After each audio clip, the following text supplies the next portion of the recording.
Donc ici, j'ai une configuration de travail assez particulière. Avec l'outil de sélection de peinture dynamique, j'arrive à sélectionner les formes et à leur donner la couleur que je veux, bien sûr, hein, comme d'habitude, comme ce que vous venez de faire. Sauf qu'il y a un problème, vous n'arrivez pas à voir vraiment ce que ça donne.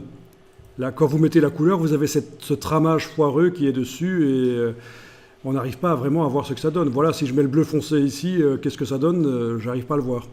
Eh bien, grâce à ma deuxième fenêtre, j'arrive à le voir. Dans ma deuxième fenêtre, il n'y a pas le tramage. Je continue, voilà, je sélectionne ce corps du sous-marin, je mets une couleur pour voir ce que ça donne, je regarde là. Comment est-ce qu'on arrive à faire ça? Je vous montre. Regardez bien. Vous pouvez le faire en même temps si vous voulez. Vous avez votre fenêtre actuellement unique. Vous allez demander menu fenêtre, nouvelle fenêtre. Ça vous fait une deuxième fenêtre sur le document. Voilà, fenêtre numéro 2, c'est indiqué ici.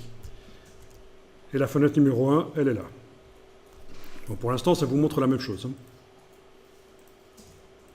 Une fois que vous avez fait cette deuxième fenêtre, vous demandez dans le menu fenêtre ici, disposition, tout faire flotter dans les fenêtres. C'est-à-dire qu'au lieu d'avoir deux onglets, vous avez vraiment deux fenêtres séparées maintenant.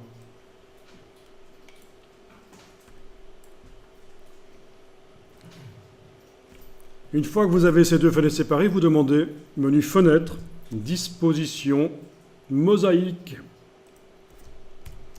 Voilà, 3 opérations. Donc, nouvelle fenêtre. Ça, c'est la première chose à faire. Deuxième chose à faire, c'est tout faire flotter dans des fenêtres flottantes. Troisième chose à faire, demander d'avoir un affichage de fenêtres par mosaïque, c'est-à-dire côte à côte. Voilà.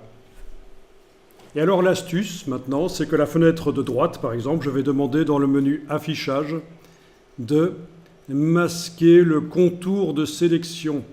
Ne confondez pas avec masquer le cadre de sélection. Le cadre de sélection, c'est un cadre qui se met sur les objets quand vous les sélectionnez.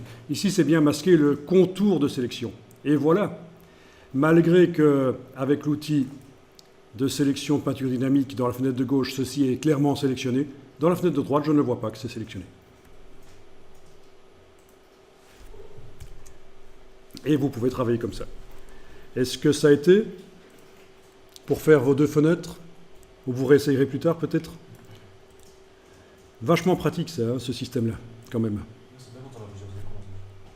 Aussi, oui, plusieurs écrans, c'est bien aussi, oui, oui. Bien sûr, c'est l'idéal. Bon, ok, très sympa. Oui, je peux même être en train de travailler en zoom sur une partie du dessin à gauche et le voir entièrement à droite, voir ce que ça donne. Et ce système des fenêtres multiples, vous pouvez l'utiliser dans plein de situations. Vous pourriez par exemple avoir sur une fenêtre la version couleur, sur l'autre fenêtre la version en tracé, sur une fenêtre être en zoom avant, sur l'autre fenêtre voir l'entièreté de l'objet, donc c'est très très pratique.